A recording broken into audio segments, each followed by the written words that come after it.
ternyata dianggap tidak efektif penginjilan dan pengembalaan itu. Nah, ini ada konsekuensi dari habit. Dari tiap perubahan itu harus diantisipasi. Kalau bisa kita mengerjakan sesuatu buat Tuhan tuh sebaik mungkin untuk kemuliaan Tuhan. Semangatnya sekarang sama ya. Jangan-jangan ini amanat keangkatan kita gitu ya kan. Tuhan akan lihat gak semangat kita yang ingin memberikan lebih gitu ya. Pasti Tuhan memberikan sebuah jalan ya. Oke, selamat datang di podcast Gereja Sejati. Yeay. Gede tepuk tangan nih. Biar santai ya, biar nggak terlalu tegang ya. Oke. Nah, jadi hari ini saya ditemani oleh 3 orang narasumber di sini. Nah, saya akan perkenalkan. Yang pertama adalah dari ujung dulu ada saudara Theophilus ya, yang sekarang membantu sebagai PIC YouTube Gereja Yesus Jati Indonesia. Ya.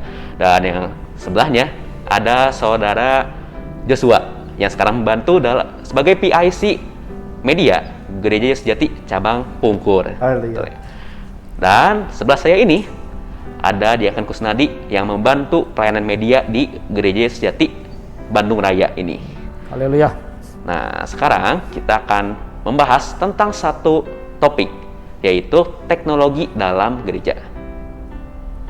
Nah, kita tahu ya, ketika pandemi ini terjadi, teknologi digunakan terus-menerus ya dalam kehidupan kita sehari-hari. Karena kita tahu ya bahwa karena ada pandemi, kita harus menjaga jarak satu dengan yang lainnya. Sehingga dalam kehidupan kita sehari-hari, kita menggunakan teknologi ya. Contohnya, mungkin ketika anak-anak sekarang belajar ya, online, bahkan bekerja pun online ya untuk beberapa orang. Dan juga bahkan dalam bergereja pun secara online, beribadah ya. Nah, pertanyaannya adalah, apakah beribadah ini ya, penggunaan teknologi dalam gereja ini adalah suatu keuntungan ya? Jika itu keuntungan, mungkin bisa dipaparkan oleh teman-teman di sini. Oke. Mungkin mulai dari saya. Mungkin boleh dari saudara Theophilus. Dia ya langsung pernah juga. Oke. Kalau berbicara mengenai teknologi, apakah keuntungan di gereja ya? Yang seperti kita rasakan sebenarnya sebelum masuk dalam pandemi ini, karena kan sekarang baru kita kerasa ya, teknologi di dalam gereja itu sering digunakan, baru kerasanya itu pada saat pandemi gitu kan. Wah, ada live streaming. Ya, kalau live streaming berarti sebuah keuntungan kali ya, sebuah keuntungan. Nah, sebenarnya kalau kita flashback sedikit ya, mungkin 1-3 tahun ke belakang ya, atau mungkin bahkan 5 tahun ke belakang, teknologi itu juga sudah merupakan keuntungan gitu ya, terutama bagi gereja ya. Nah, contohnya itu pada saat kita ada sebuah seminar di dalam gereja menggunakan proyektor dan juga laptop. Nah, itu kan juga teknologi ya, teknologi kan. Nah, jadi teknologi yang tidak terlalu begitu kelihatan, tapi sebenarnya pada saat kita menggunakan laptop pun, pada saat kita menggunakan proyektor pun, itu sebenarnya sebuah keuntungan yang besar ya. Kita nggak perlu lagi pendeta menuliskan bahan di papan tulis yang begitu besar, kan agak lumayan capek ya. Kalau seperti ini, tulis, tapi hanya dengan bermodalkan laptop dan proyektor, pada saat pendeta menyampaikan firman atau pada saat pengajar menyampaikan materi, itu menjadi sebuah menarik ya. Menarik, ada transisi animasinya dan segala macam. Nah, kalau misalnya kita lihat 1 tahun atau 2 tahun ke belakang, Alkitab dan juga kidung pujian di HP itu juga sangat membantu ya. Ya meskipun seperti tidak terlihat membawa Alkitab ke gereja gitu kan ya, tapi itu juga sangat membantu mungkin bagi para jemaat senior yang tidak bisa melihat huruf itu kecil-kecil ya. Kalau kita kan kita kecil-kecil gitu ya. Dalam berbagai bahasa itu, kalau kitabnya segini ya tulisannya segede apa sih ya, kecil gitu. Nah, dengan teknologi itu juga sangat menguntungkan ya, tidak hanya bagi gereja tapi sekarang merembet ke jemaat ya. Bisa di zoom in ya namanya, zoom in. Tulisannya bisa jadi besar-besar, dan kalau kita juga enak sekali gitu. Jadi kalau menurut saya, apalagi pada saat ini ya, pada saat sekarang sangat menguntungkan ya, sangat menguntungkan sekali gitu. Karena kita terbantu juga setiap kali beribadah kita ada live streaming ya dengan berbagai platform, ada yang di YouTube, ada yang di Zoom, dan juga ada di media-media yang lain. Menurut saya sih sangat menguntungkan. Begitu. Oke, menurut saudara Teofilus sangat menguntungkan teknologi, Sangat menguntungkan. bahkan sejak dulu sebelumnya ya. Betul sekali. Oke, mungkin selanjutnya ada pendapat dari saudara Jos tentang Ya. teknologi ini. Sebetulnya kalau misalkan kita bicara teknologi ini ya tentunya pasti menguntungkan juga ya. Saya setuju sama Teofilus ini ya. Contohnya misalkan kita ambil yang sangat sederhana sekali.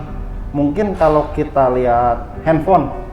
Nah, handphone itu kan kalau kita lihat dari zaman ke zaman itu sangat berkembang sekali. Dari yang mulai misalkan kita pakai HP yang bisa dibilang kayak batu bata, besar banget gitu. Buat pengganjal. Ya. Nokia ya, Nokia. Ya.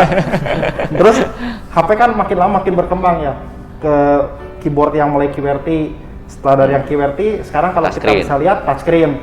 Nah, ini contoh sederhana. Misalkan secara umum kalau kita lihat bahwa teknologi itu sangat berkembang. Nah, dari HP pun ini sebetulnya gereja itu sudah bisa dibilang cukup cukup memanfaatkan dengan baik ya.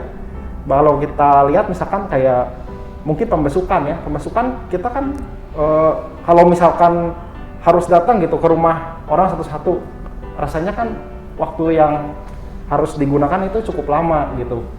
Dengan adanya handphone ini kan sangat mempermudah sekali. Contoh lain, misalkan kita ada penginjilan nih, kita ada suatu kegiatan di gereja, misalkan kebaktian KPI. Nah, dengan KPI ini kita bisa tanya ke orang itu, kita ada acara nih di gereja ini, nah, mau nggak kita ikut kebaktian bareng? Nah, itu kan salah satunya pemanfaatannya melalui handphone ini. Ya, kurang lebih sih gitu ya. Oke, jadi kalau tadi dari saudara Jos adalah berguna untuk contohnya penginjilan, pengembalaan menggunakan teknologi ini. Oke, selanjutnya mungkin dari Diaken Kusnadi.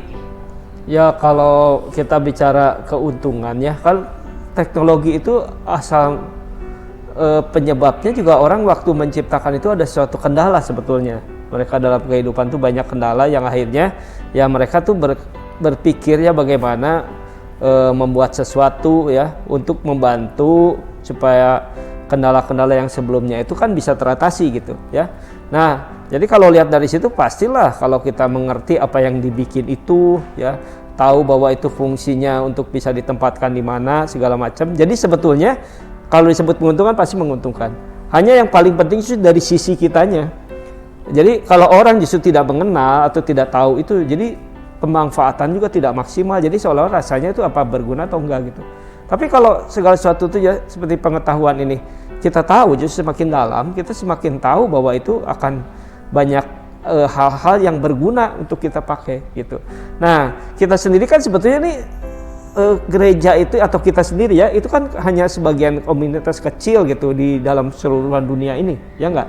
Dan mereka ketika menciptakan itu pasti juga banyak orang kendala dari berbagai macam hal di dalam dunia ini. Jadi seandainya itu pun ada satu teknologi seperti itu, asal kita melihat dari sisi kita sendiri di dalam bergereja ya, apa bisa kita ambil dari kegunaan dari teknologi yang ada berkembang itu. Situlah sebenarnya kuncinya bahwa apa yang ada sekarang itu bisa kita ambil gunanya gitu. Itu menurut saya, jadi kita harus jeli justru. Jadi bukan di teknologi itunya sendiri, tapi dari sisi kitanya kita harus ada satu tuntutan. Perkembangan zaman itu kan selalu berubah ya. Ada peningkatan manusia itu untuk mengatasi persoalan-persoalan yang dulu nggak bisa gitu. Nah itu tinggal kita lebih jeli nggak untuk melihat apa yang diciptakan itu ya. Terus akhirnya bisa mengambil untuk kegunaan bagi kita yang sebesar-besarnya gitu. Kalau saya memandang sih ya. Bagaimana yang gitu sih? Ya sangat setuju ya sih ya. Tergantung seperti kalau menurut saya seperti pisau kali ya Diaken ya. Betul. Jadi kalau pisau itu kan sebenarnya tinggal kita memakainya, apakah kita memakainya betul atau enggak ya. Ya kalau gitu. apalagi kalau buat gereja pasti ya tentunya untuk hal yang baik itu, bisa potong. Pisau itu kita gunakan buat masak capcay lah gitu kan ya, potong daging ayam gitu. Jadi saya sangat setuju dengan Diaken sih. Teknologi itu tergantung ya dari persepsi kitanya gitu, kemana gitu. Oke, jadi tadi kita lihat ada banyak keuntungan dalam teknologi ini ya. Betul ya? Betul. Banyak keuntungan. Ya. Tetapi dalam pandemi ini ada orang yang berpikir bahwa teknologi yang maju ini hanya ada itu karena pandemi saja.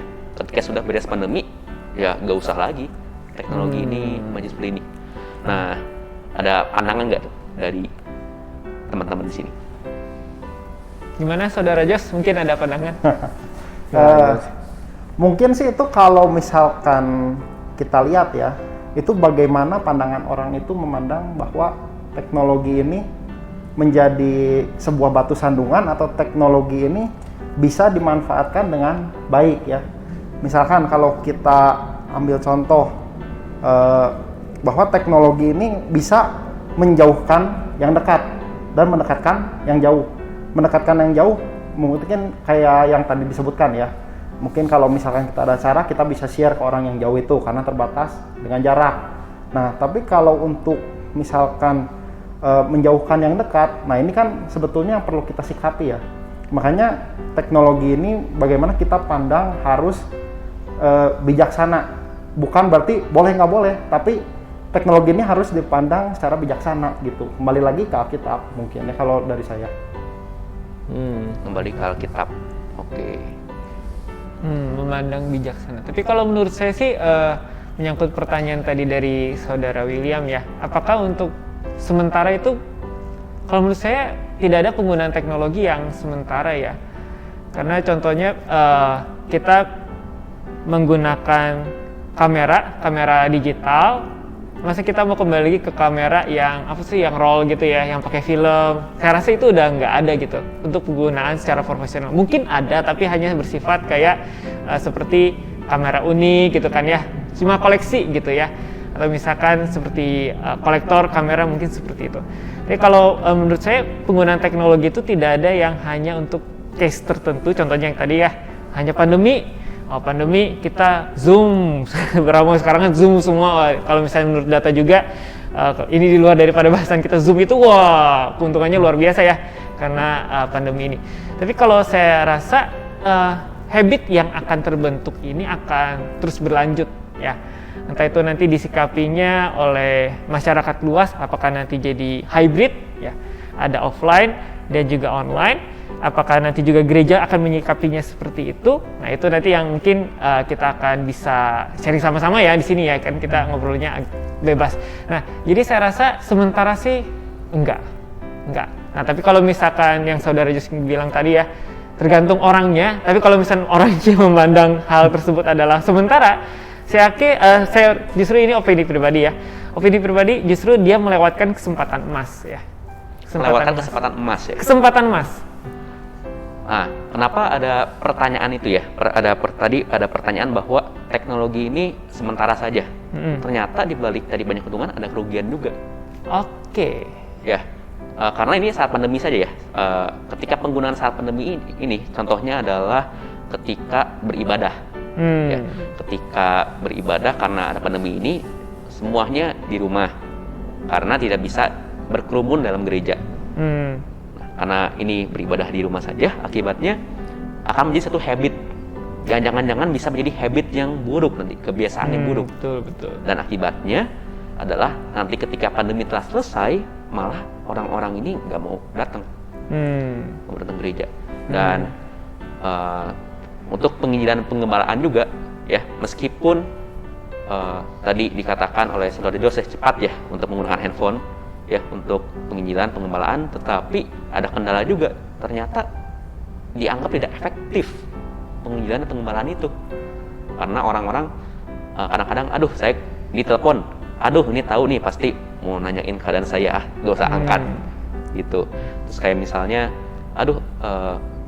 males deh, gak ada topik kan, bisa kalau kita ngomong langsung lebih kepikiran nih, tapi ketika kita ditelepon saja gak kepikiran ngomong apa. Makanya ketika empat mata dianggap lebih efektif, lebih tahu tujuannya mau kemana dan lain. Nah, mungkin ada pendapat gak di teman-teman ini? Ya kalau kita jadi gini, lihat sekarang ya, karena yang ditanyakan itu ini ada hubungan juga dengan kejadian pandemi kita sekarang ini ya. Nah kita ini kan kalau saya analogi kehidupan kita juga semua kejadian jadi sama gitu ya. Contoh ya, kita kalau yang kita tinggal di Bandung nih kebetulan ya. Kalau dulu tuh mau pergi ke Jakarta ya, itu kita ada satu jalan yang memang biasa lewatin beberapa kota yang ada Purwakarta, lewat jalannya yang berkelok-kelok gitu ya. Dan memang itu karena waktu itu nggak ada alternatif ya, jalan itu selalu kendaraan besar kecil di situ sampai terjadi kemacetan, banyak kecelakaan semuanya. Nah setelah itu orang lalu berpikir ya, kan ada kendala itu lalu berpikir gimana caranya bikin satu jalan yang lebih bagus, jalan tol ya. Nah itu mulai dirintis waktu itu. Nah jadi kalau dilihat, nah kembali lagi, jadi segala sesuatu itu kalau di dunia itu ada sesuatu yang dijalani manusia ya, itu selalu terbentuk satu kebiasaan di situ gitu ya. Nah termasuk tadi itu kalau bicara ada yang positif, ada yang negatif ya. Nah gara-gara setelah sekarang ini kalau saya umpamakan jalan itu akhirnya tertutup gitu, ada masalah jalan itu ya, ada satu bencana tertutup. Nah kebetulan tolnya juga udah jadi orang udah lewat situ semua ya sekarang. Nah permasalahannya ketika orang lewat ke situ terjadi satu kebiasaan baru, tapi orang itu di situ akhirnya juga terbuka. Oh ternyata ya dengan mengembangkan satu kemajuan yang lebih baik itu jadi sekarang itu bisa lebih cepat ya. Juga bisa mengangkut barang-barang lebih berat tuh dengan kendaraan yang lebih besar, lancar, tidak ada kecelakaan segala macam gitu ya. Ya walaupun kembali lagi di situ tuh lihat lagi kenapa bisa ada terjadi kecelakaan atau apa ya, kembali lagi ke kadang-kadang tiap orang itu punya membentuk kebiasaan baru ya di kondisi yang baru, dan itu bisa juga merugikan gitu. Ya enggak? Contoh ya bisa terlalu cepat artinya terjadi kecelakaan atau apa. Nah, kembali lagi seperti yang tadi William tanyakan, kita ini akhirnya setelah jadi ada pandemi ini juga kayak gitu, jalan yang biasa kita lalui dulu untuk beribadah ya, tatap muka segala macam gitu, terus juga kalau misalnya ada penginjilan secara pribadi harus datang segala macam. Nah ketika terjadi pandemi ini kita kan berubah semua jalan itu ya. Nah kembali jadi ketika lihat jalan yang baru itu ya, di situ juga ada kebiasaan yang jadi baru lagi di situ ya.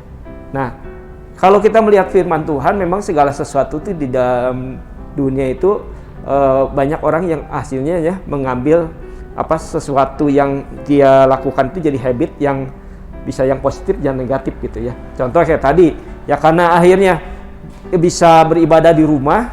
Nah sekarang kan jadi udah tatap muka juga, saya kayak nggak usah datang lagi deh, cukup di rumah aja capek-capek gitu ya.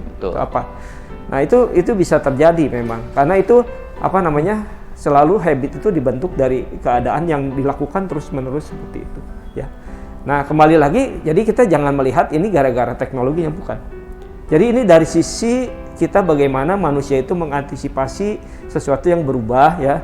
Nah kalau dia memang selalu terbawa dalam sisi yang negatif tadi, membuat kebiasaan yang buruk ya, itu juga apapun akan tetap sama. Karena di dulu pun ya, sebelum kita mengalami atau menjalani ibadah dengan teknologi baru ini, dulu juga banyak kebiasaan buruk. Banyak, kalau nanti kita ungkapkan banyak sekali. Nah, nanti dengan sekarang ada teknologi, kita jadi melihatnya dari sisi teknologi ini bagaimana itu menjadi sesuatu yang berguna buat kita gitu. Ya enggak? Nah, itu yang penting kita fokus di situ, karena apapun pasti selalu ada efek negatif dari apa yang manusia jalani ya. Nah, itu mungkin sih jadi lihat dari itu ya. Jadi kesalahan teknologi itu kalau bisa ya, itu hanya semacam maaf ya, bukan kesalahan teknologi. Jadi teknologi itu sendiri ya kita harus masih melihat atau menjalani dengan satu kesadaran yang baik ya.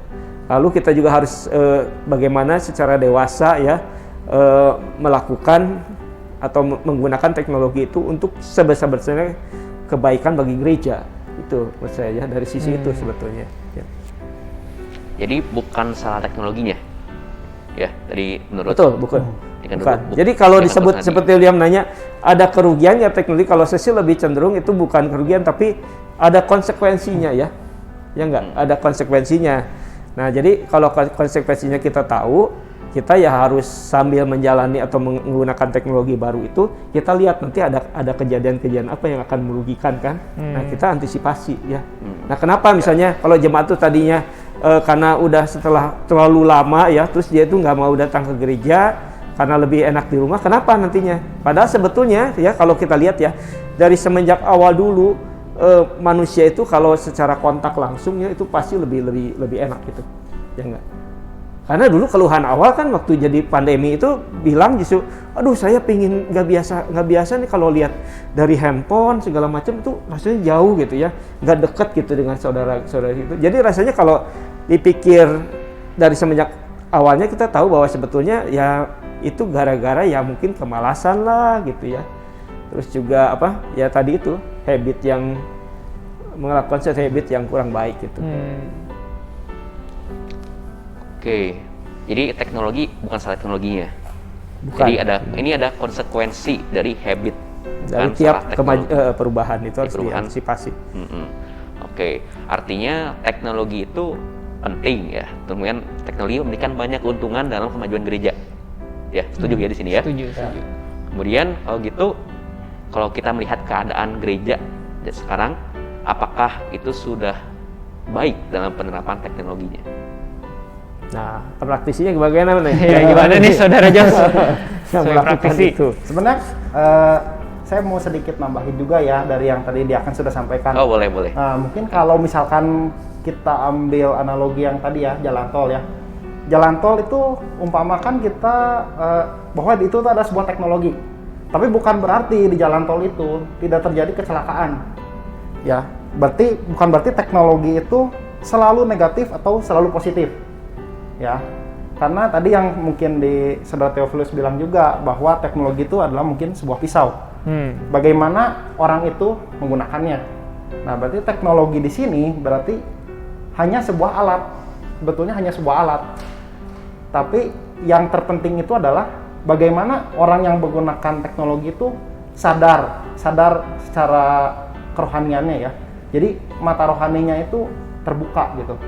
Bagaimana dia mau memakai teknologi ini untuk sesuatu yang positif atau sesuatu yang negatif. Nah, tapi kalau misalkan kita kembali lagi ke gereja ya, mungkin menurut saya sudah cukup efektif ya. Mungkin tapi kita harus terus belajar ya. Kita harus terus belajar, kita harus terus berkembang. Nah, contohnya adalah dengan adanya teknologi ini, penginjilan itu bisa berjalan dengan baik. Berjalan dengan baik gimana? Ketika pandemi ini malah menurut kabar yang saya dapat nih ya, yang dari mungkin didapat dari teman-teman juga, bahwa di gereja Semarang itu ada beberapa orang yang jiwanya dimenangkan, dan itu kembali lagi melalui apa? Melalui teknologi ini. Itulah makanya teknologi ini adalah sebuah kesempatan emas, bukan sebuah batu sandungan itu. Oke. Ya, kalau mungkin boleh saya tambahkan analoginya ya, karena tadi ada jalan tol, ada mobil. Nah, mungkin analoginya di dalam bergereja seperti apa? Mungkin contohnya ada beberapa gereja kita yang mempunyai ruang ibu dan anak. Ya, itu kan salah satu contoh penerapan teknologi yang sangat real ya. Atau juga ruangan terpisah dari aula karena mungkin kapasitas aulanya tidak mencukupi, oleh karena itu ada satu ruangan khusus atau satu ruangan tambahan, kita bisa hadir juga di sana, atau misalkan ruang khusus orang tua karena tidak mungkin capek gitu kan ya, naik ke lantai berapa gitu, oleh karena itu disediakan. Nah, itu juga saya rasa sudah merupakan teknologi yang kita gunakan ya. Dan kembali lagi, kalau misalnya orang tua itu, malah saya datang ke gereja, anak saya ribut, kebetulan saya juga anaknya masih kecil kan. Wah, si Yosa itu kemana-mana. Tapi kalau misalnya terbantu dengan ada satu buah ruangan yang didukung oleh teknologi itu, ya saya rasa itu adalah yang tadi ya, kesempatan emas. Tapi kembali lagi itu bisa jadi pisau gitu juga kan ya, maksudnya pisau yang disalahgunakan. Nah, kembali lagi ke pertanyaan yang tadi, apakah sudah cukup efektif ya? Mungkin maksimal kali ya penggunaan teknologi di dalam gereja. Sebenarnya kalau kita lihat ya di dalam terutama lingkungan gereja kita sendiri, apakah sudah maksimal? Dalam arti maksimal itu apa yang kita bisa usahakan itu bisa maksimal, maksudnya gitu ya, seperti itu ya. Betul. Nah, kalau menurut saya secara keseluruhan baik dari SDM-nya gitu ya, dari segi materialnya juga yang digunakan, masih banyak ruang yang bisa kita explore. Gitu. Mungkin Saudara Jos melihat sudah efektif karena mungkin melihat dari itu ya hasil daripada teknologi itu ya, betul ya. Tapi kalau saya dari sisi melihatnya apakah masih bisa dikembangkan? Sangat-sangat bisa. Baik secara keahlian dan juga secara mungkin material, entah itu peralatan, entah itu apapun ya mendukung yang keahlian itu. Jadi saya rasa apakah sudah maksimal? Belum. Belum. Menurut saya itu sebenarnya pertanyaan itu ya sebenarnya sangat bagus juga untuk tanyakan kepada kita. Ya, betul sekali. Karena gini, kalau ada orang udah bertanya ini sudah maksimal atau enggak ya. Jadi dari situ ada satu semangat sebetulnya ya. Apapun yang kita lakukan di dalam pekerjaan Tuhan itu ya, kalau ada pertanyaan itu sudah bagus atau belum?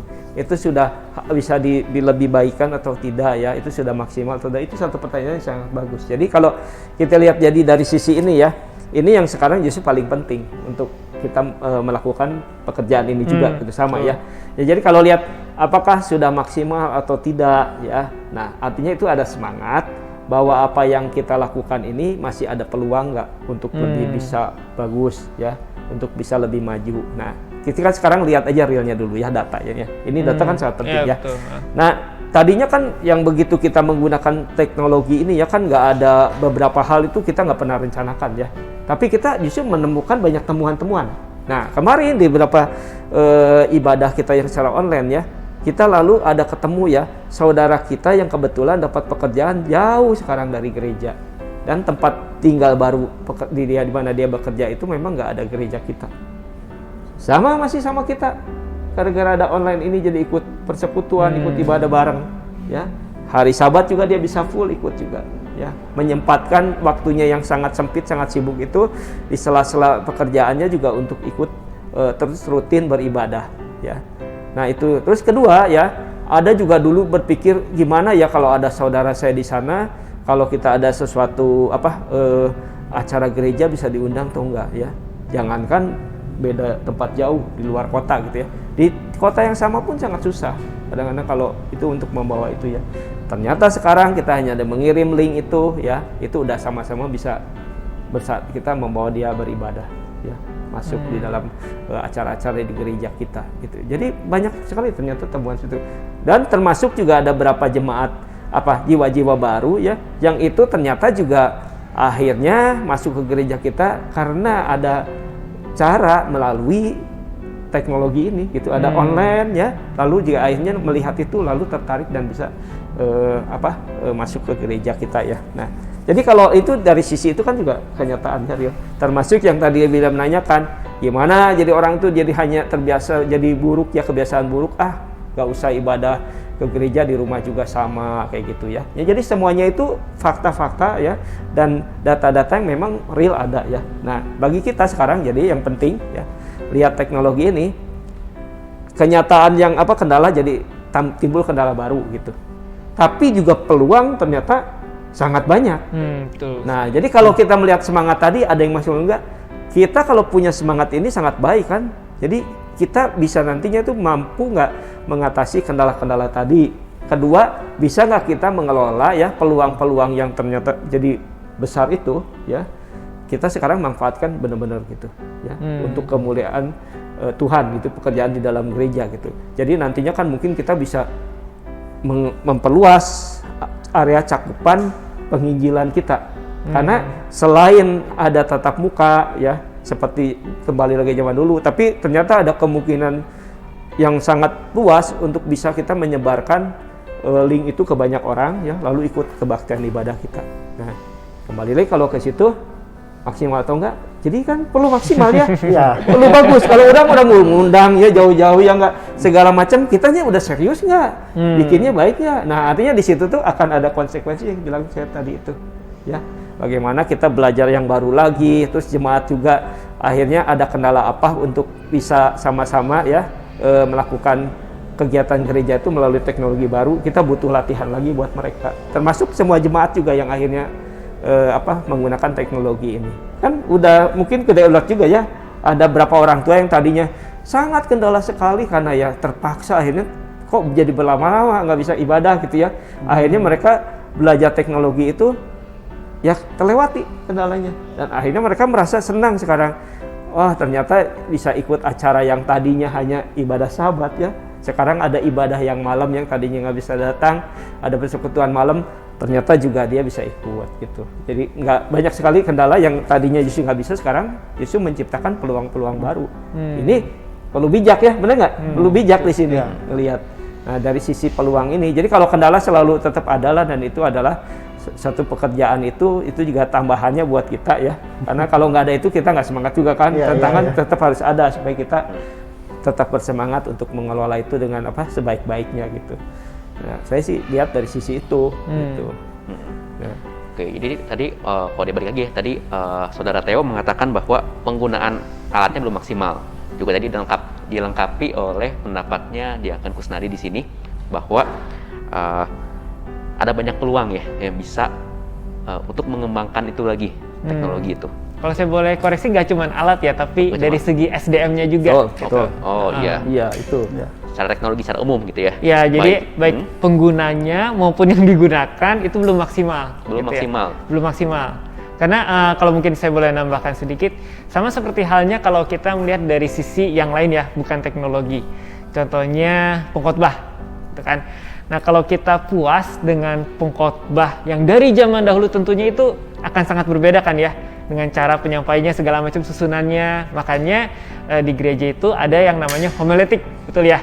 Homiletik itu bagaimana cara menyampaikan khotbah yang istilahnya ada teknisnya lah ya, supaya bisa baik dan enak, baik dan benar untuk didengarkan. Dan juga ada paduan suara, ya, ada pelatihan ya lebih dipoles lagi. Suaranya, dinamika memainkan nadanya seperti apa gitu, alat musik dan sebagainya. Nah, sebenarnya begitu juga dengan teknologi ini gitu. Jadi sebenarnya Tuhan juga kan memberikan kita sebuah kesempatan ya, tidak hanya tadi dari pengkhotbah, dari pemimpin pujian, tapi juga dari sisi teknologi ini juga ya Tuhan memberikan sebuah hint gitu ya, atau sebuah clue kepada kita bahwa teknologi ini juga bisa kita kembangkan untuk kemuliaan Tuhan. Seperti itu dari saya tambahannya. Ya, karena jadi kita lihat tuh yang paling penting justru di dalam sekarang ini ya, mau dari sisi teknologi dalam gereja ini ya, itu sebetulnya bukan alat ya, betul ya, bukan teknologinya sendiri, ya, tapi betul. kita lebih fokus juga ke manusianya, umat Tuhan yang yang kita akhirnya fokus dari teknologi menguntungkan apa gitu ya untuk kegerejaan ini gitu kan. Contoh kalau misalnya tadi itu ngomong realnya, jemaat kalau akhirnya dengan teknologi yang lebih baik ini bisa nggak ya dia kalau misalnya merekam pujiannya dengan lebih baik ya, supaya yang dengar bukan hanya pada waktu ada menyumbang pujian pada waktu acara kebaktian ya, kan itu kan hanya tatap muka biasa ya, bisa nggak kalau misalnya direkam dengan baik ya, disimpan gitu ya, jadi bukan hanya di setempat aja yang tahu, tapi itu bisa disebarkan ke tempat lain ya nggak. Nah itu perlu dibantu kan, benar nggak? Fokusnya orangnya gitu, alatnya itu sendiri adalah sebenarnya yang buat membantu supaya ketika jemaat sendiri melakukan pelayanan ya, itu tuh tersedia gitu fasilitasnya. Nah itu yang lebih pentingnya ke situ sebetulnya gitu ya. Nah jadi kemarin kalau begitu artinya apa? Ya ada konsekuensi lagi yang lainnya nanti, ya enggak? Oh jadi artinya memang butuh ini ya. Oh iya jemaat itu ternyata bisa dikembangkan yang tadinya ya mungkin ikut paduan suara itu hanya merasa dia buat lokal, yang nantinya itu bisa buat untuk disebarkan ke tempat yang lebih luas gitu. Paduan suaranya bisa saudara-saudara kita tempat jauh juga melihat ya, bagaimana menjadi contoh, menyemangati mereka, atau dikirim ada kebetulan saudara kita yang sakit ya, kebetulan tidak bisa datang, dimanapun itu ada filenya, khotbah yang bagus ya, terus ada pujiannya itu bisa disampaikan ke mereka. Kalau dulu kan tunggu ya, nunggu sembuh nanti ya, nunggu sembuh ya baru bisa datang ke gereja. Sekarang ya kita bisa titipkan itu, dan kalau udah begitu masih berpikir nggak ala kadarnya, enggak kan, pasti kalau bisa bagus-bagusnya gitu. Nah itu, jadi fokusnya sebenarnya manusianya sebetulnya. Oke, fokusnya manusianya. Jadi teknologi digunakan untuk manusia ya. Betul, untuk membantu saja sebenarnya. Tapi sayangnya penggunaan teknologinya belum maksimal ya. Tadi ya. Ada konsekuensinya, betul. Nah, kalau gitu penggunaan teknologi yang maksimal itu bagaimana ya? Bagaimana kita bisa menyebut penggunaan teknologi ini sudah maksimal atau belum? Apakah tadi dilihat dari alatnya harus bagus, atau mungkin dari orang yang menggunakan teknologinya harus hebat? Nah, biar saya ngomong lagi nggak apa-apa ya, banyak ngomong dulu. Tapi nanti akhirnya mereka yang lihat apa aslinya ya, adanya apa realnya gitu. Contohnya sekarang ya, kalau kita lihat di Alkitabnya, semangat kita kan sama. Kalau bisa kita mengerjakan sesuatu buat Tuhan tuh sebaik mungkin untuk kemuliaan Tuhan tuh. Semangatnya kan sama ya. Nah, jadi kalau lihat dulu ya, ada di dalam Alkitab itu ya, kalau zamannya Salomo nih contoh ya, zaman Salomo. Itu kan kebetulan waktu itu berkat tuh sangat melimpah sekali ya. Ya enggak? Sangat melimpah sekali. Dikatakan emas banyak ya. Sampai perak juga tidak terhitung gitu ya. Jadi logam-logam lain waktu itu dianggap ya kurang berharga ya. Nah ketika dikondisikan seperti itu, apa yang bisa dilakukan untuk sebaik-baiknya itu ya digunakanlah emas ke banyak hal yang kalau sekarang rasanya kok sampai pintu aja dikasih dilapis emas gitu ya. Ini lapis. Tapi karena memang itu ada kondisi seperti itu dari Tuhannya, ada kemampuan seperti itu, ya dilakukanlah seperti itu. Jadi saya lihat itu dari sisi itu ya. Nah terus kalau misalnya kebetulan pada saat kondisi itu ya perak itulah yang tersedia paling banyak dan ada gitu ya mampunya, itu pastilah mereka akan gunakan perak itu, bukan tembaga atau apa, karena merasa itu yang paling tersedia, yang ada berkatnya paling baik. Nah kalau kita bertanya sekarang ya, jadi kan nggak lagi kita melihat oh kalau si A itu pakai alat A benar ya, kalau alat ini A ini nggak benar, itu dilihat juga dari kondisi kan. Nah tapi semangatnya kan tetap kalau memang mungkin ya, mungkin mampu gitu ya, kan akan diambil yang baik-baiknya dan sebisa-bisanya di situ, ya enggak? Nah jadi kembali itu kalau bertanya nanti bisa dilihat di sini. Kalau nanya alat sesuatu yang paling baik itu tahu mereka ya. Tapi nanti ada pertimbangan nih kan, bagi kita itu ya bisa nggak kondisi kita itu mencukupi untuk beli itu gitu misalnya ya. Terus juga yang sementara ini kita bisa beli juga itu kan kita pilih-pilih yang baik ya enggak? Yang mana paling kelihatannya paling tetap manfaatnya itu bisa maksimal gitu ya enggak? Nah tapi kalau misalnya ada satu kali ada kemungkinan, ya selalu seperti zaman dulu kita lihat, semangat selalu sama ya. Yang namanya mau memuliakan Tuhan sebaik-baiknya selalu dilihat, dicari caranya ya bagaimana akhirnya itu melihat kondisi kita yang ada, bisa nggak kita lebih bagus lagi dari yang sebelumnya ini ada. Gitu. Nah itu dari saya sih sisi semangat gitu ya. Nah realnya mungkin mereka yang paling tahu nih bisa. Ya, gimana saudara Jas? Iya. Kalau misalkan kita lihat penggunaannya udah maksimal atau belum. Nah, mungkin kalau secara manusia pasti ada suatu keinginan pengen lebih. Ketika kita mencapai suatu titik, pasti pengen lebih lagi. Apalagi dengan teknologi yang berkembang, udah ada ini A, ganti lagi ke B.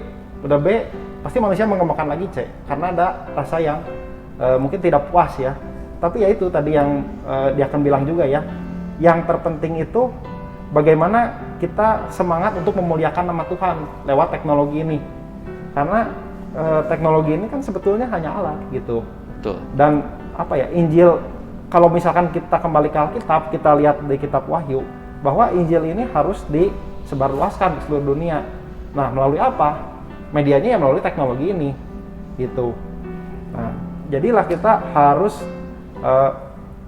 terus belajar, terus improvisasi, bagaimana kita mau mempersembahkan yang baik itu untuk kemuliaan nama Tuhan sih.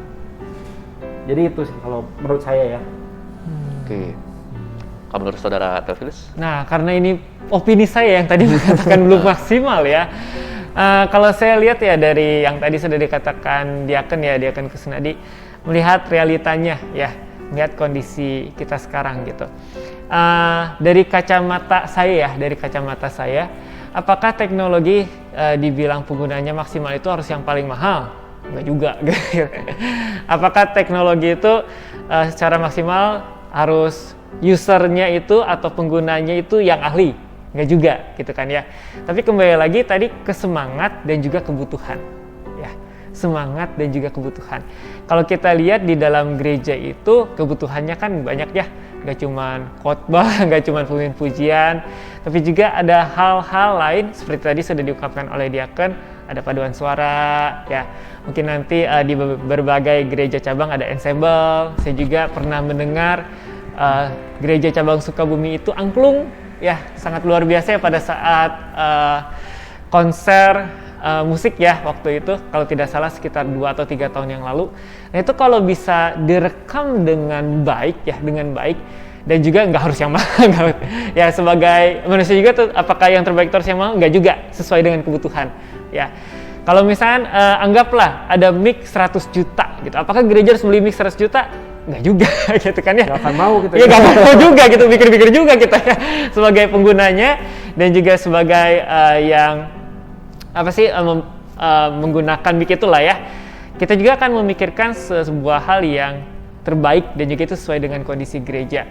Atau misalkan kalau kita lihat ya, mungkin saya akan cerita sedikit di gereja kalau tidak salah di wilayah Cina itu ya, ada jemaat gitu ya, sekumpulan jemaat kita itu mereka merindukan sebuah gereja, merindukan sebuah adanya berdiri gereja. Untuk apa ya?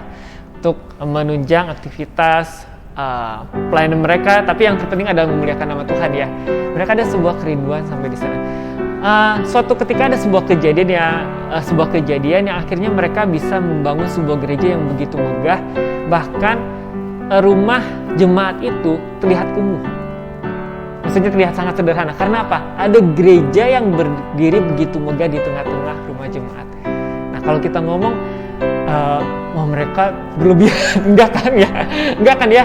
Tapi mereka itu maksimal. Artinya maksimal apa? Yang tadi dikatakan oleh dia kan semangatnya itu. Apakah tiba-tiba kalau bahasa Sundanya ujuk-ujuk tiba-tiba gitu berdiri sebuah gereja di tengah itu, saya rasa enggak gitu. Tuhan juga melihat semangat kita, Tuhan juga melihat bagaimana kita mau istilahnya rindu nggak gitu. Nah, sama juga dengan teknologi ya Diakon ya. Ya, betul. Rindu nggak teknologi ini kita gunakan semaksimal mungkin untuk kemuliaan nama Tuhan. Jadi saya kadang suka berpikir gini ya, kalau misalnya kita nih bayang-bayang aja dulu ya. Kita kan tahu kalau misalnya di aula kita beribadah ya, dengarkan firman Tuhan ya. Itu kan nggak sembarangan kan ya. Firman yang Tuhan yang disampaikan itu adalah sesuatu makanan rohani kita. Pasti yang membawakan juga sangat serius untuk kita sini bisa dibawakan ya semua itu. Nah, pernah terbayang nggak kalau misalnya satu kali ya, ini saya kan umpama ya. Terus kita tahu bahwa di dalam kebaktian yang nanti sebentar lagi akan ada itu akan ada Tuhan Yesus duduk di kursi kita di depan situ. Saya mau bertanya, kita mau lakukan apa dengan kursi di situ ya? Mau pakai yang mana? Yeah. Kita mau pilih yang paling terbaik nggak nanti yang disimpan di depan itu ya? Karena tahu mau duduk di situ, ya nggak? Kayak begitu. Contoh juga terus datang ke rumah kita ya, terus mau ya ikut kalau kita ya dulu zamannya ada ke Jakewes datang ya, tahu ya kita mau jamu. Mau cari piring yang terbaik seperti apa yang kita pakai ya untuk disajikan makanannya itu ya enggak. Nah, sekarang permasalahannya ya, kita merasa bahwa ibadah itu adalah suatu hal yang khusus ya enggak. Jadi karena alat-alat di situ digunakan juga itu sesuatu yang kita jadi perhatikan. Ya enggak. Jadi kita kan rasanya gimana ya kalau misalnya ya orang sudah firmannya yang kita harus terima itu ya, terlalu fasilitasnya ya apa adanya gitu ya, yang belakang sekali duduk agak kurang jelas ini ya, suara juga agak kurang jelas gitu ya, segala macam gimana gitu ya. Nah itu jadi saya kadang-kadang suka bayangkan rasanya nggak mungkin begitu kalau kita memang punya semangat dan rasa kayak tadi itu ya. Nah jadi kembalinya kalau di Alkitabnya nih saya makanya ngomong dulu itu kan kita tahu persis kisahnya ya, ketika ada seorang perempuan ini ya yang sudah bagaimana satu rasa mengasihi Tuhan ya, dan dia hanya punya satunya sebetulnya waktu itu ya, minyak yang sangat mahal, minyak narwastu itu ya, dan itu cuma satu-satunya dibuka, dipecahkan untuk Tuhan gitu ya, untuk Tuhan Yesus waktu itu. Nah jadi kalau saya lihat dari semangat itu, sekarang kita kembali lagi, kita juga pasti punya hati sekarang sama sih seperti perempuan itu, mengasihi Tuhan enggak, ingin memuliakan Tuhan. Nah kita sekarang tanya, apa kita cuma punya satu narwastunya? Jangan-jangan di kita ini semua ya narwastunya lebih dari satu. Ya kalau sekarang dipakai dua, ya mungkin ada orang ngomong, ngapain mahal itu yang biasa aja. Padahal banyak, miskin, ya padahal masak. Nah tapi kalau misalnya cuma satu-satunya jadi dipakai ya. Kalau punya cuma dua, pakai satu, waduh cuma dua. Tapi kalau banyak apalagi nggak dipakai ya. Nah jadi lihat dari situ sekarang kemampuan kita itu kan jadi karena melihat ini satu pekerjaan Tuhan ini ya. Apakah itu penginjilan melalui dengan bantuan teknologi, ibadah kita dengan bantuan teknologi ya. Lalu gereja juga supaya lebih lancar segala suatu kegiatan itu atau lebih nyaman bagi jemaat untuk mendengarkan firman Tuhan. Ya saya kembali ke situ sebetulnya. Rasa kita mau dekatkan sedekat apa ya dengan kondisi kita yang ada dengan ya tadi itu semangat itu. Ya. Jadi makanya saya tanya benar kata Theo bilang harus yang mahal, enggak sebetulnya. Tapi kalau ada semangat itu pasti akan semaksimalnya dengan tergantung kondisi kita bisa mampu kayak apa itu. Tapi kalau kita mampu sekali terus ala kadarnya. Nah, bagaimana saya bilang itu? Nah, itu yang jadi permasalahan Ya, ya, itu kita yang mampu sebetulnya jadi tapi masalah ya itu. ala kadarnya Jadi gitu. sangat subjektif ya kalau namanya mahal atau murah itu tergantung ketika masanya kita ini ada ya, berkat Tuhannya yang kita dapat apa yang kita pakai yang sebaik-baiknya aja gitu. Makanya kita ya kalau tanya kenapa sih kok sampai segitu ya, karena memang mampu. Dan itu bukan buat kita kan, memang kita ada satu niatan ya, satu semangat itu untuk memuliakan Tuhan gitu ya. Jadi akhirnya dari sisi itu kita lihatnya ya. Kan kalau tadi kita bicara tentang kita melihat itu dari semangat ya, untuk membeli teknologi itu dari semangat dan secara fungsi ya yang bisa berguna. Tapi jika misalnya ada kasus ya, fungsinya sama tapi satu lebih harganya murah nih atau mahal, oh ya udah kita pilih yang murah aja tuh. Nah kita pilih yang murah aja dong gitu, nggak pilih yang mahal. Nah hal-hal gitu benar nggak? Kan apa ya, pasti yang bagaimana kita cara bijak memilihnya. Nah kembali kan, nah kalau mungkin ya apa namanya, Yos juga paling deket ya ada persoalan itu. Jadi gini, sebetulnya di gereja ini kita kan dikasih banyak apa namanya, masing-masing dikasih fungsi tugas ya, masing-masing berbeda-beda. Dan saya percaya di tiap pekerjaan yang kita lakukan buat Tuhan itu ya, yang berbeda-beda itu Tuhan selalu dampingi kita juga dengan apa talenta dari Tuhan masing-masing ya. Saya percaya makanya kalau kita membeli sesuatu misalnya, kan ada timnya. Di tim itu yang akan melihat yang paling baik itu seperti apa ya enggak. Nah, nanti itu kita sajikan ya di bagian gereja kita ya, apakah itu pengurus atau apa, bahwa kita sudah kaji begini ya, dan itu fungsinya memang kayak begitu. Kalau semua orang berpikir untuk satu perkara semuanya sama-sama ke situ ya agak susah gitu. Ya enggak, makanya kita juga di gereja sama ya. Kalau misalnya bangunan nih, kita cari kan orang yang paling mengerti bangunan itu, dan kita akan serahkan kepada dia untuk pikirkan itu. Dan ketika akhirnya dia memutuskan sesuatu, ya semua orang nggak bisa. Saya mau pikiran saya, karena kan dia udah dipercaya sama kita, tahu ngerti teknisnya.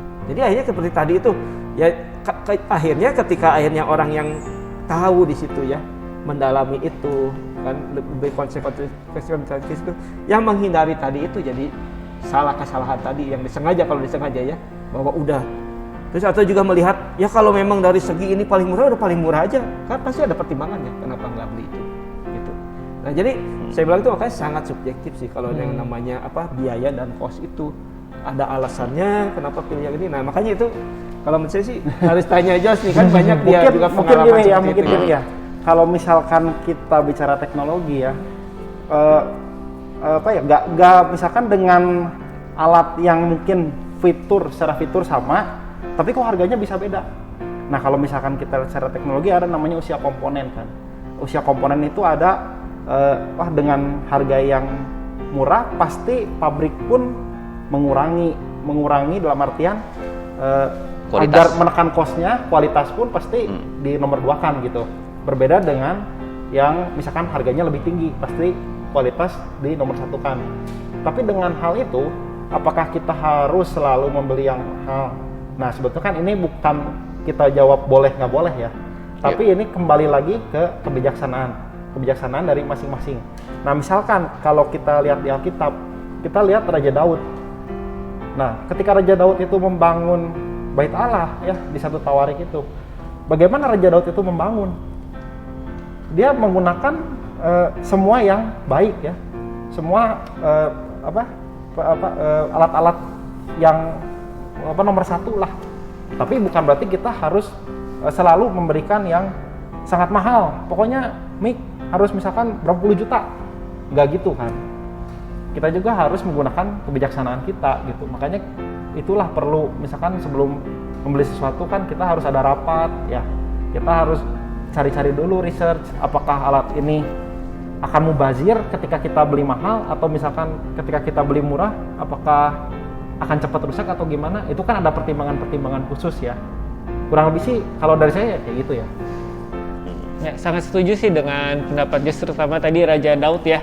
Nah kalau kita mungkin teknologi ini kenapa yang tadi ya, contohnya karena tadi dibahas dari tadi mic ya, saya ambil contoh mic. Misalkan mic harga 100.000 sama mic harga 10 juta ya, perbedaannya kan ekstrim ya. fungsinya sama-sama mic gitu. Bisa buat suara ya. Nah, buat suara. halo, kedengaran di speaker, halo. Dan Kan gitu. kualitasnya sama. Ya, pasti beli yang murah. Iya, kalau sama ya saya Tapi setuju. kalau nggak sama, nah kembali lagi ke itu. Jadi ya. kebijakan pengambilan itu ya itu yang maksudnya nggak bisa dikasih patokan sih, nanti harus dipelajari ya. Dan betul kenapa? sekali. Akhirnya walaupun lebih mahal, ya karena tahu lebih bagus. Dan Ya. itu kenapa juga ngambil yang bagus? Nah, saya jadi kembali yang kita bilangin tadi perumpamaan analogi itu Ya, betul. Sekarang kita lewatnya jalan tol, ya nggak? Melihat dari situ peluang banyak kan. Yang tadinya nggak bisa kemana-mana bisa cepat ya, bisa efektif segala macam. Lalu juga jadi peluang-peluang tadi ya. Nah, dulu kita bertahan ya. Ya kan pakai yang biasa aja dulu, pakai yang jalan lama aja, kendaraan seperti ini cukup ya. Tapi pelan banget. Pelan banget. Celakanya bukan kita jadi celaka ya, ditabrak orang nggak, Iya. ketinggalan orang nggak. Padahal gini ya, jadi teknologi itu kan bukan kita yang bikin, ya nggak? Jalan teknologi ini, komputer kita nggak bikin, ya nggak? Alat-alat itu juga nggak bikin. Tapi itu ya kita menggunakan apa yang manusia itu sekarang ya di zaman sekarang ini mereka membuat ada yang bagus yang baik. Nah kita mau pilih yang mana? Untuk lebih lancar, untuk lebih nyaman, untuk lebih mendekati kemampuan yang kita bisa gitu. Nah dari situlah kebijakan itu. Jadi kalau merasa hanya lihat dari satu sisi ya susah seperti tadi ya, minyak nawar itu mahal, jangan dipercaya, mending dijual. Ya, sangat setuju ya. Buat bantu seperti jadi dari sisi itu ya jadi sangat susah ya untuk melihat konversi seperti itu, nilai itu. Jadi ya perlu sangat bijaksana sekali sebetulnya. Oke. Jadi kalau misalkan saya boleh tambahkan yang tadi ya, mix 100.000 sama 10 juta. Mungkin saya akan coba ambil analogi yang berbeda ya dari teknologi. Pasti kalau saya bilang seperti ini, saya keterlaluan membangun gereja. Ceritanya kita jadi tim pembangun gereja. Saya usulkan. Mimbar tidak usah pakai kayu mahal. Cukup meja dialasin taplak meja. Oke, satu. Yang kedua, background mimbar tidak usah kayu, tidak usah batu, tidak usah yang mahal-mahal. Cukup apa? Lantai keramik gitu. Kira-kira setuju yang di sini? Saya juga yakin yang menonton itu. Ini keterlaluan nih yang ngomong, ya kan? Nah, kenapa dari satu hal teknologi ini kita pandang sebelah mata? Padahal yang tadi sudah diceritakan oleh Diaken dan juga saudara Joshua, penginjilan dapat jiwa, pengembalaan juga terlaksanakan ya, dan juga tadi kata Diaken, bagaimana firman itu, pujian itu bisa tersampaikan dengan baik. Jadi kalau misalkan kembali lagi, kalau kita mampu, kenapa enggak? Padahal kalau kita bikin gereja aula begitu, wah megah ya, gereja cabang-cabang, terusnya gereja kita juga, kenapa membangun aula itu harus dalam tanda kutip megah ya? Maksudnya memberikan sebuah nilai tersendiri ya, betul ya? Sekarang yang cinta Tuhan ya. Saya lihat tuh nggak lihat mandang aula aja, semua lihat gereja juga Betul, lebih baik ternyata, lebih bijak untuk bisa lebih baik dari dulu gitu. Karena kenapa ada kemampuan sekarang beda ya. Tapi saya berpikir ya jangan-jangan ya sekarang ada teknologinya, ada kemampuannya ya, terus juga pekerjaan itu sudah menunggu untuk kita lakukan gereja gitu ya. Bukan tim media aja, tapi gereja memandang itu baik. Jangan-jangan ini memang bukan pilihan kita, jangan-jangan ini amanat Tuhan. Karena zaman sekarang tantangannya kan banyak ya. Kalau kita yang saya bilang tadi, ini kan teknologi bukan punya kita, semua orang pakai. Jadi kalau bilang hanya kita yang pakai gereja kita ya, kan semua kalangan lah apapun ya, termasuk keagamaan, tapi semuanya juga secara umum pakai ya. Kita mau bertahan di sesuatu yang ya orang lain lebih baik, tapi kita misalnya nggak memilih itu. Ya saya sih pikir, aduh gimana gitu. Jangan-jangan ini amanat Tuhan, justru sekarang ini kita jadi ada peluang mengabarkan Injil kebenaran kita itu ya, jadi lebih baik lagi. Nah jangan ini amanat keangkatan kita gitu ya nggak? Nah kalau itu nggak diambil kesempatan, apa nggak sayang? Nah ini dari sini kan ya walaupun banyak tantangannya ya, mau kalau kita semangat, biarinlah kita ya akan garap gitu ya. Ya betul. Gereja sekali. Semua gitu ya nggak. Malah kita mungkin kedepannya malah lebih banyak jalannya itu lebih panjang lagi dipersiapkan, yang mungkin nanti bisa kejadian 2 tahun lagi, 5 tahun lagi. Karena kalau sekarang ditanya kan kita agak susah kadang-kadang, beli itu udah segitu banget. berapa lama pakainya? Ya kadang-kadang kita nggak sering bikin bertanya teknologi itu ya. nggak tahu ya. Tahu-tahu 2 tahun lagi rubah dan ternyata orang memakai penggunaannya lain. Kayak dulu ya, komputer udah cukup mahal kita beli ya. Tahu-tahu 2 tahun lagi karena ada internet sekarang harus kuat itu ya, laptop yang dulu dibeli nggak bisa dipakai lagi. Ya nggak? Betul. Terus kita bertahan ya karena dulu udah beli udah di situ aja. Kita nggak bisa streaming, Pak. Kita nggak bisa streaming kan? Jadi akhirnya gimana? Nah, saya bisa terjadi, tapi makanya jadi kita merasa kalau wah ini memang Tuhan udah tempatkan kita harus mengelola ini. Yaudah, dulu nggak kepake ya gimana lagi? Belilah laptop yang baru itu supaya bisa streaming gitu. Nah, jadi itu akan terjadi kondisi-kondisi seperti itu menurut saya sih. Ya saya rasa betul sekali ya. Memang semua yang namanya benda pasti ada usianya, betul ya. Betul. Ya, mau yang mahal, mau yang murah juga. Yang tadi harga murah dan. Tapi saya ada teringat satu ayat seperti ini ya. Mungkin intinya seperti ini. Pemberian yang kita berikan kepada Tuhan itu berdasarkan apa yang kita punya. Bukan dari apa yang kita tidak ada yang di dalam diri, bukan maksudnya oke minta-minta itu enggak gitu. Tapi ada yang apa yang ada di dalam diri kita. Dan misalkan ada kasus seperti tadi, saya kembali lagi ya ke kasus 100.000 dan 10 juta atau yang mahal dan juga yang murah. Kalau yang ada pada kita hanya bisa 100.000, belilah 100.000. Yang ada pada kita ya. Betul. Tapi karena ya jangan maksa-maksa 10 juta karena ada yang pada kita gitu. Tapi kembali lagi semangatnya yang tadi sudah disampaikan oleh Diaken adalah amanat itu. Tuh. Apakah ketika kita punya 100.000, oh Tuhan, saya ingin memberikan engkau 1 juta. Tuhan akan lihat nggak? Tuhan akan lihat nggak semangat kita yang ingin memberikan lebih gitu ya? Pasti Tuhan memberikan sebuah jalan ya. Entah itu nanti jalannya saya nggak tahu. Tapi yang paling pasti dan paling kita harus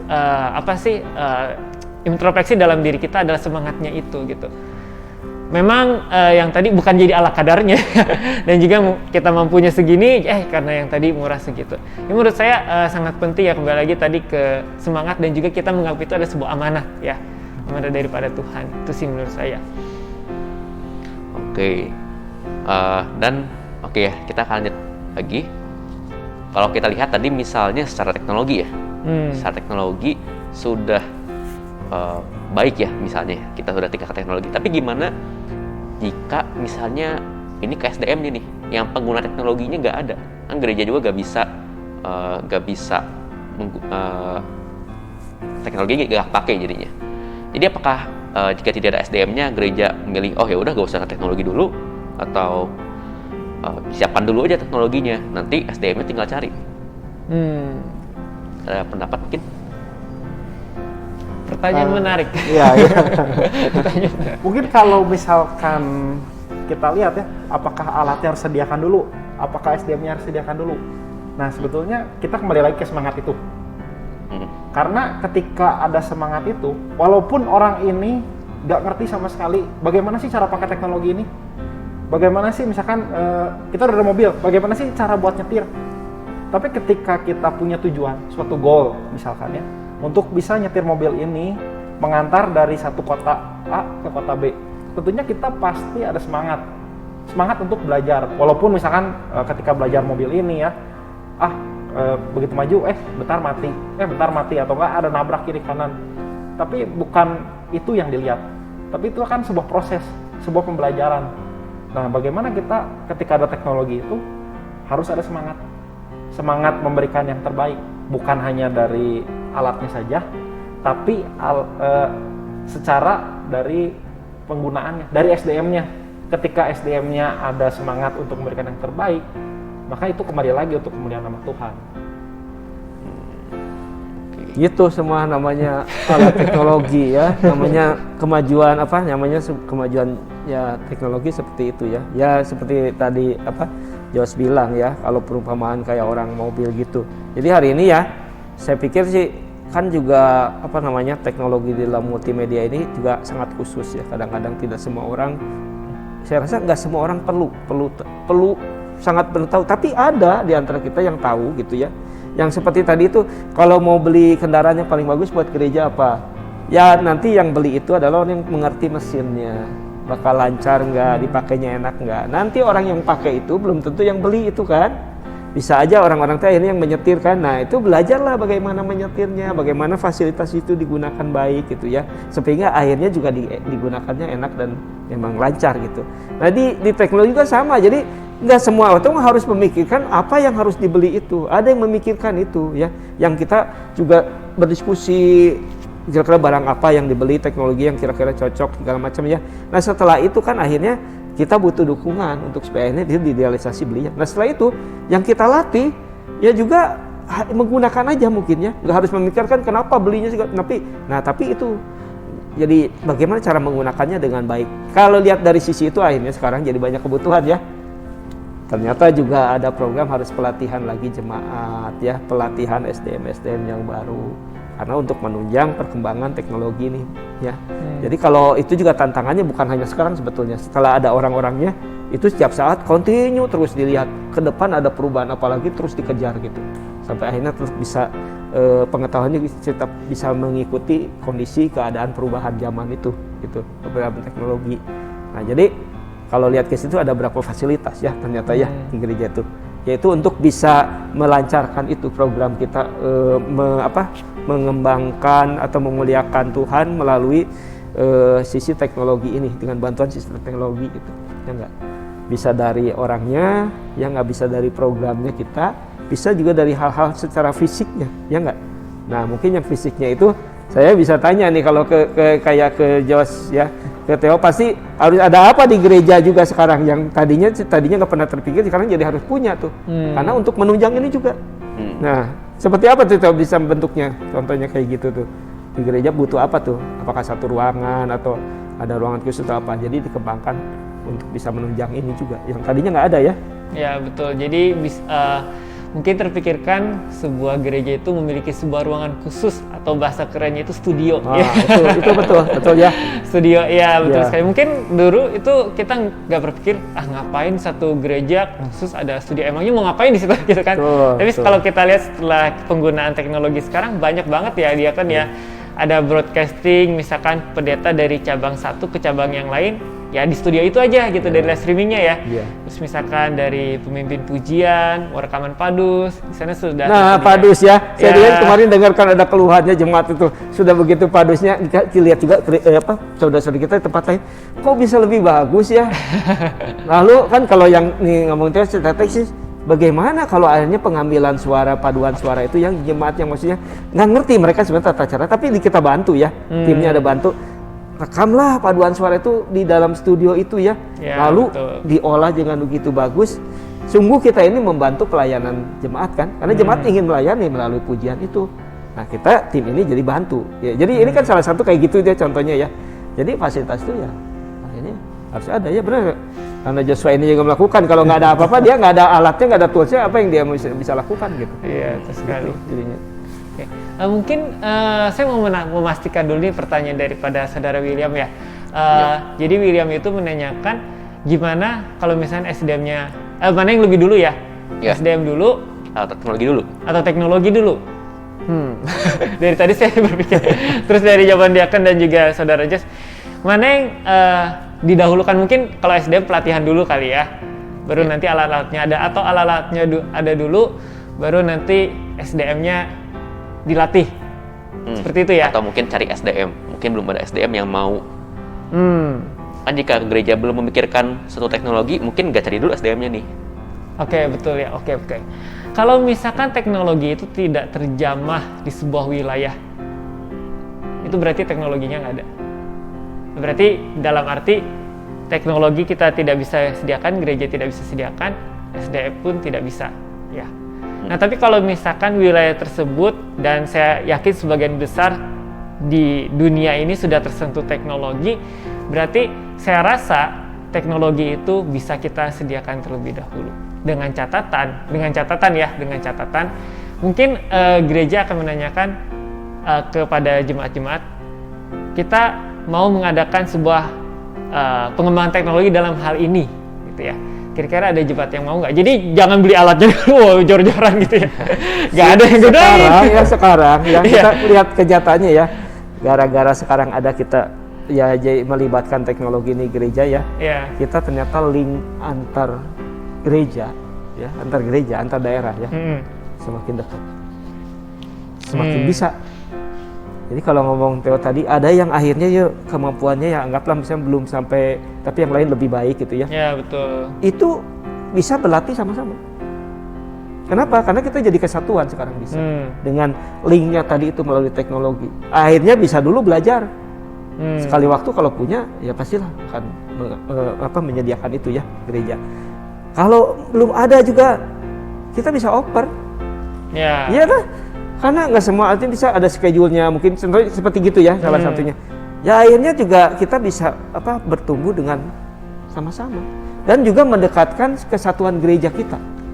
Yang dulu mungkin ya nggak pernah kita kepikiran, aduh pingin ya kalau ibadah itu antara gereja di kota ini dengan kita ini dulu ya. Pikir dulu kan, setahun kita rancangkan ya, tahun depan ada sekali ya, nggak dipikirkan berbulan-bulan ya, nggak direncanakan berbulan-bulan. Sekarang 1 tahun 5 kali bisa, ya nggak, dengan online itu ya sama-sama, misalnya kolaborasi lah kalau bahasa itu ya. Di situ tuh ada bagi tugas di dalam pujiannya, ya nggak, siapa yang berbagi, yang membawakan firman-Nya, ya nggak, segala macam. Jadi berapa gereja, nggak harus lagi kita pergi ke tempat yang jauh, siapkan dulu. Satu tuh efisiensi cost, ya nggak. Ya. Jadi kalau nanti tadi berpikir itu, akhirnya setelah normal, apakah mau kembali lagi nggak pernah bisa ada hubungan dengan saudara kita yang lain? Pertanyaan saya rasanya nggak mungkin ya. Kita pasti rindu lagi. Gimana kalau sama kita 5 gereja nih sama-sama ya bikin satu acara setahun 2 kali, ya nggak? Oh belum bisa, latihannya sama-sama, sekali waktu kita juga ada apa-apa kita bisa share. Alat-alatnya bisa share ya, terus orangnya bisa datang ke sini berlatih segala macam. Jadi saya rasa sekarang sih ya sebetulnya karena ini kondisi baru, cara berpikir kita harus kita kondisikan juga dengan perubahan yang baru ini. Gitu. Yang dulu kendala mungkin sekarang sudah ada jalan keluar tanpa kita olah ya, tahu-tahu udah di depan mata. Halangan yang akan timbul setelah itu akan tetap ada. Dan itu kita punya semangat untuk bisa mengatasinya kan. Ya, kita berjuang untuk itu gitu. Kalau menurut saya sih justru ke situ dari sisi ini. Oke, dari perkataan dia kan saya teringat ya, kembali lagi ke pertanyaan tadi, apakah SDM atau teknologinya dulu? Saya rasa itu bisa dijawab per case ya, dia kan ya. Atau bareng aja biar. Iya, barengnya bisa gitu. Saling bantu. Saling bantu bisa. Karena kan yang tadi sudah diungkapkan oleh dia kan, kita ini namanya gereja kan ya satu tubuh Tuhan ya, kita bisa saling membantu. SDM ya ada beberapa kita sudah pernah mengalami, ada pelatihan bareng gitu kan ya. Kalau soal alat di Bandung ini juga sangat lumrah untuk meminjam dan dipinjamkan alat gitu ya. Jadi saya rasa itu bisa per case ya. Apakah SDM-nya dulu atau teknologinya dulu? Mungkin teknologi dulu ya, tadi gereja bisa tanyakan dulu ke jemaat, oh ada yang mau nggak gitu segala macam ya, itu adalah teknis lah. Jadi saya rasa itu bisa dijawab per case gitu. Tapi yang paling terpenting itu semangatnya itu ya. Mau nggak kembangin teknologi buat gereja itu gitu. Dan rasanya bahwa ini sekarang kita nggak bisa lepas. Ya betul. Dan itu adalah justru peluang. Gitu. Oke ya, sudah cukup lama kita berbincang-bincang ya pada hari ini.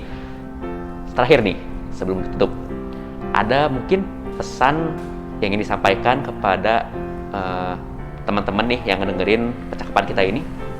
Dipersilakan mungkin boleh dari Saudara Theo terlebih dahulu. Oke, mungkin kalau dari saya, jangan memandang teknologi di dalam gereja itu sebelah mata ya. Jadi seperti yang kita sudah bincangkan, dan saya yakin juga teman-teman dan juga rekan-rekan yang lain yang menonton pembicaraan kita ini ya, pasti sudah banyak merasakan manfaat daripada teknologi itu ya, baik secara langsung maupun tidak langsung, maupun sadar maupun tidak sadar, ataupun ternyata setelah direnung-renungkan, oh iya ya ternyata begitu besar dampak teknologi di dalam kehidupan kita, terutama juga di dalam gereja. Nah mungkin yang saya juga perlu tekankan, bukan berarti kita memberhalakan teknologi ini ya gitu. Tapi kita melihat bahwa ini adalah salah satu cara yang diberikan oleh Tuhan, ya kan ya, diberikan oleh Tuhan kepada kita untuk kita maksimalkan.